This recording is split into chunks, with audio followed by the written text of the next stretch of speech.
Africa TV bafethu konakele sikhona la kwaDakadunuse sikhona ke bafethu kumnandi kudelile kuthethu ingoma ngapha kaMaskandi bakhona konakele bafethu njengoba nginoSkhengqe nje mfowethu asikubingelele sikwamukele la kwiSelect Africa TV konakele namhlanje siyabingelela kakhulu la kwiSelect Africa TV sekuyisekhaya ke ngila ngisenkandla ngingasekhaya la endaweni yakwaNcamalala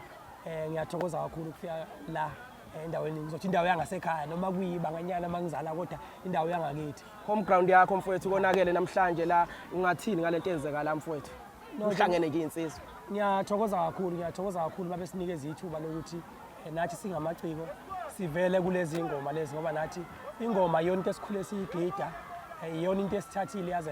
yasibeka ke umculo lo esiwenzayo njengamanje so kuyasijabulisa kakhulu ukuthi makuthiwa amagosa akhona la nathi sifika sizowaseka nawo futhi abe khona asiseke ngoba nawo umculo esiwenzayo ingoma evunywa la sithola ukuthi izingoma nathi ezibhalwe yithini ezisebenziswa yithini so kuyasijabulisa kakhulu lokho okusho ukuthi vele lento esiyenzayo nawo amagoso ihlangene into eyodwa Skhengqe mfowethu ngithi ngiyabheka kugcwele ngendlela esimangaliso and lo umcimbi odwala ukwenziwa njalo umhla ka1 January ungathini nje mfowethu ngalona ngiyathokoza kakhulu mina ngenhlanhla ke ngeke ngafika la bengakabe umculo bengifika nje ngizobona ingoma ngizobuka ingoma njengabo bonke abafana ngaleso sikhathi bengisayigida kodwa la ngeze ngizoyibuka so ngijabule kakhulu ukuthi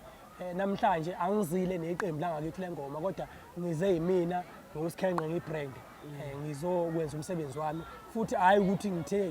ngibiziwe mfowethu lokho kungijabulisa kakhulu ngoba mhlawumbe sekusho kakhona umsebenzi wami ukuthi mhlawumbe sengisebenze kwaze wafika kuleli zinga la ukuthi khona uma kunomcimbi bayacabanga abantu ukuthi ufuna ngibe khona mfowethu siyathokoza kakhulu kuba nani namhlanje la sithe siSelect Africa TV asondele bafowethu ithuba nje nisinikeza lona ngaso sonke isikhathi siyahlonipha futhi siyalemukela bafowethu aniphakeme ngathi ningahleze niphathi njalo uze ezohleze sibambisana kunjalo bhuti omdala mina nginalento ukuthi ngiyingane nje yasekhaya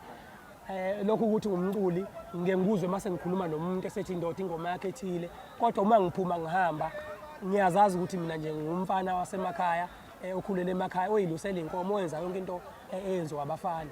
inhlonipho nje phambili nokuzwana kubantu nokubambisana konke esikwenza ngoba wonke umuntu okhona umlungu umsebenzi thina esiwenzayo mfowethu siyathokoza kakhulu babukeli beSelect Africa TV njengoba besithembisile sifika la sathi sizonikeza konke okusemandleni umnandi ke kudelile bafowethu sisazoqhubeka nje sinikeza amaciko ahlukahlukene ingoma ikhona nayo niyayibona so kumnandi nje kudelile kuthethu nabaculi basazodlala estage bazogibela noma lishaya izulu but abantu into engijabulisa kakhulu baphume ngendlela esimangaliso siyathokoza kusazoba mnandi mfowethu siyathobeka kakhulu kuba nawe siyabonga kakhulu Sibari thank you very much Sibari thanks ngiyabonga Sibari ngiyabonga sharp Africa TV njengoba bafethu bengishilo ukuthi ngizolonga inilethela nje bafethu insizwa kumnandi kudelile bafethu sikhona la kwaDakadunuse mfowethu asikubingelele sikwamukele la kwiSelect Africa TV konakele bhuti wami hayi konakele kakhulu bhuti mfowethu ungathini ngento eyenzeka la sinisondezile naseduze umsholoze nibizile bafethu ningamaciko ungathini mfowethu tshela abantu ekhaya cha mina njengamanager kaMaskandi mfokabela ngiyisakhamuzi sakhona la kaNcamalala ngingathi nje sijabule kakhulu lokho akasenzela khona umfoka kaNcamalala engathi impela ngaqhubela phambili ngoba ubona nje futhi abantu bephumule bebaningi kangaka bazele ukuzoseka ingoma yakho kaNcamalala namaciko ngoba nathi sikhona sizokweseka into enhle yakithi kanje azogibela stage njengamanje liyashona ilanga kodwa sibona injabulo kubantu ngendlela abagcwele ngayo izulu liyayishaya konakele ungathini ngalokho cha futhi abantu phela baphume ngokukhulu bayimisele baphume ngokukhulu kwemisela bazoyiganda la noma imvula inetha kukunje kodwa babona bagcwele iground bajabule futhi njengamanje ngizogibela stage njengamanager kaMaskandi ngizojabulisa abantu ngoba sekukhona mina nje nezinye insizwa ikhona ibona kodwa sekhona mina njengamanager abaculi bonke abantu bazojabula mfowethu nawo futhi bakuthakasela abanye abaculi simkhona njengamanager abo mfowethu yafotho babukela beSelect Africa TV ayilensizwa ke iyazizwa iyasho ukuthi imanager yabaculi bafowethu kusazoba mnandi izogibela stage okumnandi ke bafowethu bagcwele abantu yayishaya izulu but abanqeni bavula ama-umbrella kumnandi kakhulu mfowethu siyathokoza ukuba nawe mfowethu sikudedele nisazongena estage kube mnandi mfowethu siyabonga kakhulu uba nami hayi kubonga mina mfowethu ngibonga kakhulu thank you very much bafowethu sibonga mfowethu sharp thank you sure Jay sharp